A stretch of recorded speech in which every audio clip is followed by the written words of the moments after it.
시장을 섭렵한 내로라는 베테랑들에게 한 수 배워보는 시간입니다. 신의 한 수. 오늘은 MTNW 김동섭 어드바이저 함께합니다. 안녕하세요. 네, 안녕하세요. 네, 시장을 좀 해석해 주셔야 될 것 같아요. 최대 이벤트였던 미국 CPI 발표가 결국은 됐습니다. 이 이후의 시장의 흐름에 대한 해석이 궁금한데 일단 안도하고 우리가 예상한 결과가 나왔잖아요. 다만 제가 앞서 말씀드린 대로 조금 뒷심 부족한 건 아닐까라는 생각도 듭니다. 우리가 기대했던 랠리 계속 나올 수 있을지에 대한 고민도 들고요. 어떤가요? 이번에 그 미국 시장의 반등은 그 소비자 물가지수의 둔화 가능성에 대한 기대감이 그냥 연일 반영이 된 거예요. 연일 반영됐고 막상 뚜껑을 열었는데 예상치 6.5%, 전년비 대비 6.5고요. 전월 7.1이었죠. 0.6 정도가 낮아지면서 일단 인플레이 둔화에 대한 기대감. 이제 그게 향후 그 미국 금리 인상에 상당한 영향을 미칠 거다라는 식의 어떤 분위기가 형성됐었죠. 사실 어저께 미국 시장은 장 초반에는 하락이었어요. 나스닥과 다우가 뉴스 나오면서 하락을 했었고, 그렇지만 마지막에 상승으로 좀 마감하는 모습이었는데요. 미국 시장은 지금 그 인플레이션과 고용과의 싸움이 이루어지고 있어요. 고용이 굉장히 과열되고 있는 상태죠. 실업률이 3.5%가 되고 있고요. 그다음에 신규 실업 청구 건수도 계속 감소하고 있는 상황이라서 고용이 증가하면 긴축 강화를 또 가야 되는 거거든요. 그래서 시장의 방향성이 참 애매한 상황 속에 있다라고 보셔야 되겠죠. 어저께 패트릭 하커 필라델피아 연은 총재는 금리 인상을 베이비 스텝 정도로 해서 여러 번 해야 될 거다. 뭐 이런 식으로 얘기를 했는데요. 인플레이션이 이제 6.5가 됐으니까 지난번 9.1에서 내려온 거잖아요. 내려오니까 이제 시장에서는 굉장히 긍정적으로 해석을 할 수 있는데요. 실제로 인플레이션이 연준이 예상했던 2%까지 갈 수 있을까? 이거에 대해서만큼은 좀 고민이 굉장히 많다고 하죠. 미국 시장의 많은 투자가들은 인플레이션이 고인플레이션을 유지한 상태에서 시장이 움직일 거다. 앞으로도 이런 생각을 좀 많이 하고 있는 상태이기 때문에 2%까지 가기 위한 정말 연준의 행보가 있을 건지 아니면 4%나 5% 사이에서 인플레이션, 고인플레이션을 고착화시킬 건지 이건 좀 더 지켜보셔야 되겠죠. 근데 참 재미난 것은 그 금리가 지금 4.5잖아요. 2월 1일 날 그 FOMC 회의가 있는 걸로 아는데 그때 0.6가 더 올라오면 4.75가 되는데 주가는 더 많이 올라왔죠. 그러니까 물론 뭐 과거 그 고점 대비는 약간 내려왔지만 다우 같은 경우에는 거의 뭐 전고점에 육박하게 올라오고 있는 상황이라서 상당히 애매한 상황이죠. 연준 입장에서는 주가가 약간 흔들려야 낮에 금리나 시동을 걸 수 있는데 경기 침체가 오느냐 안 오느냐. 사실 침체가 온 것 같은데 IMF에서는 뭐 경기 침체가 안 오고 연착륙 가능성도 있다. 뭐 이런 식도 얘기를 하고 있어요. 시장의 분위기를 상당히 좋게 하고 있는 건 사실이지만 조금 더 두고 보셔야 되겠죠. 이제 시장에 나올 수 있는 것은 실적이죠.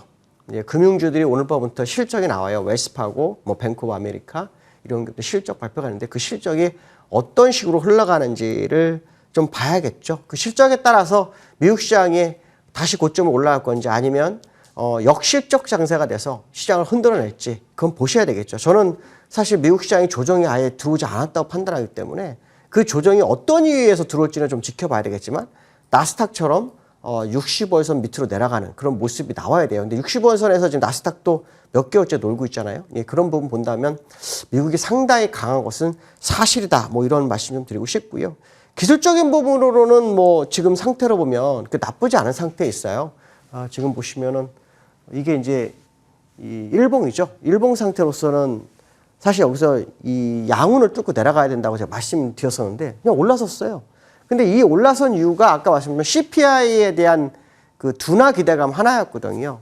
그 둔화 기대감이었는데 사실 CPI, 호주 같은 경우에는 그 CPI가 다시 올라섰어요. 고점으로 올라섰기 때문에 미국도 다시 올라서는지 봐야겠죠. 많이 올라서게 되면 그 영향이 시장에 좀 있을 수 있는 그런 부분이 아닌가라고 판단을 쓰고 있고요.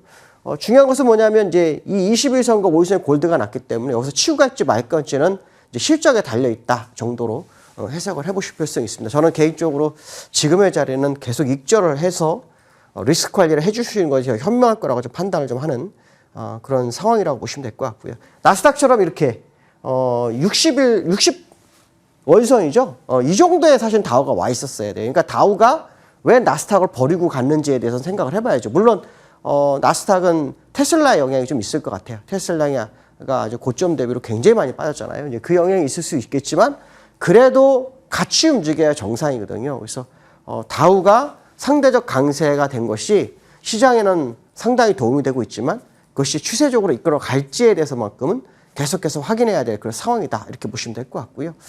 두 번째로는 이제 환율이 계속 말씀드리지만 아주 중요한 싸움을 하고 있어요. 1240원까지 밀렸죠. 이게 일봉이에요. 일봉으로 보면 환율은 1248원 정도 올라오게 되면 방향성을 선회합니다. 원달러가 상당히 미끄러져서 굉장히 어렵죠. 일목균형표상으로는 이제 완전히 선회를 할 거냐 말 거냐 결정하는 가격은요. 1248원입니다. 얼마 전 1253원 정도가 됐었는데요. 지금 1248원 정도 되고 있습니다. 오늘 우리나라 금리 인상을 했지만 환율에는 크게 영향을 미치지 못하고 있죠. 자, 미국에서 금리 인상할 때가 상당히 좀 중요하게 봐야 될 것 같고요. 지금 우리나라 환율이 내려가는 것이, 그러니까 환율이 강세가 되는 것이 정부 입장에서는 그 무역 수지라든가 게 좋죠. 하지만 현재 상황으로 기술적으로는 다시 위로 올라올 상황이 연출될 수 있습니다. 그래서 그 부분을 좀 보셔야 될 거다 이렇게 말씀을 드리고 싶고요. 그래서 환율이 추세를 완전히 이탈해서 밑으로 꼬꾸라져야 되는데 일목균형표상으로는 대바닥 시그널을 주고 있거든요. 그래서 이평선상으로 하방 경직성을 형성하고 있는 그런 과정이라고 판단한다면 1240원 전후가 안 깨지고 1248원 이상이 올라오게 되면 그때는 위험 자산에 대한 리스크를 좀 가져가실 필요성이 있겠다. 뭐 이런 말씀 드리고 싶고요. 그 다음에 금통위가 금리 인상을 0.25 했죠. 뭐 채권 관계자들 거의 대부분 열에 뭐 10명이 다 0.25 금리 인상을 했는데 시장에서 미국과 우리나라 금리 차에 대한 부분을 거의 무시를 하고 있어요. 미국이 우리나라보다 금리가 높은 것은 결코 좋다고 볼 수 없거든요. 근데 금리가 우리보다도 거의 0.75 정도 높죠. 1일날 금리 인상, 2월 1일날 금리 인상하면 1%가 다시 되는데 미국 다른 나라는 상관없는데 미국과 우리는 상당한 의미가 좀 있다고 보고 있거든요. 우리나라보다 미국이 상당히 선진국이기 때문에 우리나라 자금이 글로 많이 빠져나갈 수 있는 부분이 있죠. 지난번에 환율을 방어하느라고 우리나라에서 약 481억 불 정도를 소진하고 환율을 방어한 상태인데 현재 외환보유고는 4,200억 불 정도 된다고 하죠. 지금 그래도 외환보유고를 잘 유지한 상황이 아니었나라는 생각을 해봐야 될 것 같습니다. 그래서 환율은 현재 지수에서 향한 5원에서 6원 정도 더 올라오는지 그거에 따라서 방향성이 상당히 결정될 수 있다 이런 생각을 해봐야 될 것 같고요. 오늘은 제가 이제 이 방송이 오늘 마지막 방송이에요. 그래서 이 코스피를 기술적으로 좀 접근을 좀 해드리고 마무리를 하려고 합니다. 뭐 방송에 관심 있으신 분들은 뭐 유튜브를 찾아보면 나올 수도 있는데요. 이 기술적으로 제가 오늘은 설명을 좀 깊게 해주고 마무리를 할까 생각하고 있습니다. 코스피 차트를 좀 보시면요. 60주선을 제가 파랗게 아주 굵게 해놨습니다. 그렇죠? 굵게 해놨습니다. 이게 이제 주봉입니다. 이 주봉 차트인데요. 이 주봉을 조금 더 넓게 볼 필요성이 있습니다. 조금 더 넓게 보시면 이제 과거로 한번 가볼게요. 자, 과거로 보시면 이 주봉이 이렇게 떨어졌던 시점이 있어요. 지금 자리가 현재 이 자리하고 똑같은 자리예요. 그게 무슨 말이냐면 지금 바운딩이 들어온 건 현재 이 자리라는 얘기예요. 기술적으로. 왜냐? 60주선이 쭉 내려갔다가 누워서 움직이는 그런 모습이 나와야 되고 그 누워서 돌리기 시작해야 방향성이 나오는 겁니다. 이거를 이제 조금 더 넓게 보여드릴게요. 이렇게 보는 거죠. 이렇게 넓게 보면 현재 코스피는 여기서부터 2017년도에 보시면 60주선을 중심으로 이렇게 움직이는 모습이 있었고요. 이제 일목으로 설명 안 하고 일목은 나중에 설명해 드릴게요. 이평선상으로 이렇게 움직입니다. 그래서 이렇게 돌면서 대시세가 나옵니다. 떨어졌다가 돌면서 대시세가 나오고 있어요. 그러면 여러분들이 만약에 이평선을 보신 분 입장이라 그러면 지금 자리가 대시세를 위해서 나는 사야 되느냐에 대한 고민을 마무리할 수 있다는 거죠. 이평선 공부하신 분한테 말씀드리는 겁니다. 지금 현재 이 이평선의 60주선은 어디에 있습니까? 지금 이 자리에 있는 거예요. 이 자리. 이 자리. 지금 이 자리에. 그래서 이 박스권이 나오는 거예요. 왜냐하면 60주선이 누워서 다시 그 누운 상태에서 하단선이든 아니면 60주선 중심으로 아래 위든 뭐가 나와야 되냐면 박스권이 나와야 되거든요. 그 박스권까지는 시간이 얼마나 많이 남았나 이런 생각을 해볼 수 있겠죠. 물론 엄청난 호재가 터져서 뭐 시장을 끌어올리는 그런 과정으로 가야 된다고 생각한다면 뭐 속사포를 지금처럼 요번 한 며칠 동안 지난주 화요일이었던 것 같아요. 마이너스 2%를 보합을 올리고 그 다음날 2% 올리고 뭐 이런 식으로 해갖고 한 200포인트를 거의 8거래일 만에 날려버렸거든요. 뭐 그렇게 해서 올라오니까 이제 사람들이 막 환호를 하죠. 여기 바닥에 쳤구나. 이제 대시세를 위해서 바라봐야 돼. 그냥 미국 다우가 안 빠지는데 다우는 많이 올라가고 나스닥은 버리고 이제 다우만 보자. 다우를 보니 시장이 안 빠지네. 홍콩이 바닥에서 막 올라오니까 되게 좋네. 막 이런 해석을 하면서 시장 분위기 어떻게 끌고 가고냐면 대바닥이다. 이제 다시 대세 상승 초입에 왔다. 이런 발언을 아마 하는 것 같더라고요. 저는 그거 보면서 너무너무 답답했습니다. 왜냐하면 단기전 싸움이 아니에요. 중장기전 싸움이거든요. 중장기적인 싸움을 하기 위해서는 기본적으로 받쳐줘야 될 게 굉장히 많아요. 물론 요 근래 외국인이 현물을 좀 사고 있고 기관이 샀다 팔았다 하는 모습이 있어요. 근데 이 외국인들이 현물을 사는 거는요, 이렇게 들어오는 거는 항상 보면 단기적으로 제가 한번 봤어요. 3조 5천억이나 4조 가지고 두었다 달락달락 하는 그런 사람들이고요. 진짜 외국인들은 이렇게 매매를 안 해요. 물론 트렌드가 바뀔 수 있어요. 수십 년이 지나서 트렌드가 바뀌면 진짜 외국인들은 떨어지는 물량을 받아서 천천히 손해를 하다가 일정한 구간이 돼서 잡을 만큼 잡았을 때 그때부터 막 치고 가지, 지금 저 바닥에 끌어올리는 이런 작업은 안 해요. 그러니까 진짜 이거는 노랑머리 외국인, 우리가 바라고 있는 그 롱 포지션에 롱텀을 가져가는 그런 외국인이 아닐 확률이 굉장히 높다는 거죠. 순식간에 2% 끌어올리고 2% 끌어올리고 이런 건 안 합니다. 그런 데는 언제냐면 대폭락이 와가지고 바닥으로 흘러내려갔을 때 그 물량을 막 빨리 잡아야 되니까 막 그렇게 끌어올리는 경우는 있어요. 근데 그렇다고 해서 거래량이 터졌냐? 그 거래량도 별로 안 터졌어요. 그렇다면 지금 시장의 반등을 보고 2022년도 대세 상승을 외친다 그러면 정말, 물론 안 된다는 보장은 못해요. 저도 미래를 갔다 온 사람은 아니니까. 그건 몰라요. 근데 저도 아까 항상 얘기하지만 저도 개미고 여러분도 개미예요. 개미 입장에서는 데이터를 봐야 되고 기술적 분석을 볼 수밖에 없어요. 우리는 정보를 모르잖아요. 우리가 정보를 알면 내부 정보인 거잖아요. 우리까지 알 정도 되면 그건 정보가 아니잖아요. 그렇죠? 그러니까 우리가 할 수 있는 건 기술적 분석인데, 기술적 분석으로 보시면 60주선을 보시면 됩니다. 60주선이 누웠냐, 우상향을 했냐, 우하향이냐를 찾아보신다면 지금 자리는 어떤 상황일까요? 우하향 자리잖아요. 그럼 이 자리는 과거에 어떤 위치에 있냐요? 이 자리잖아요. 그렇죠? 이 자리에서 저게 도는데 걸리는 시간이 얼마나 걸렸냐면 과거 사례로 2년이 걸렸어요. 2년이. 2년 정도 되면요, 그때 사도 이걸 먹어요. 이만큼을 먹어요. 이만큼.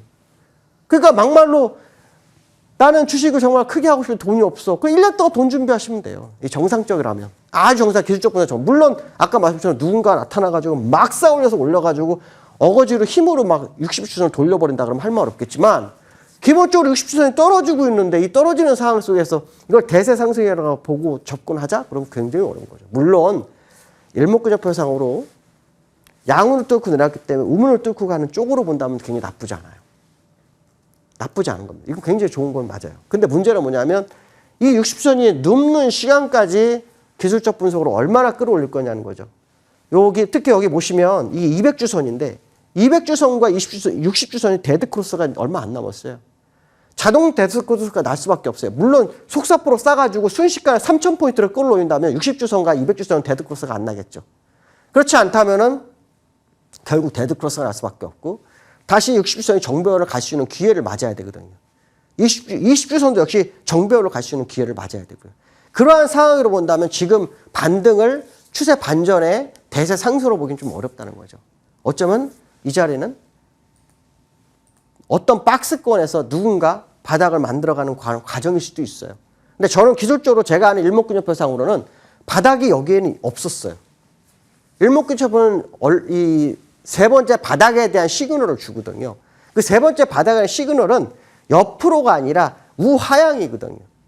그러니까 우하향으로의 바닥 시그널은 일목균형표에 전혀 나오질 않았어요.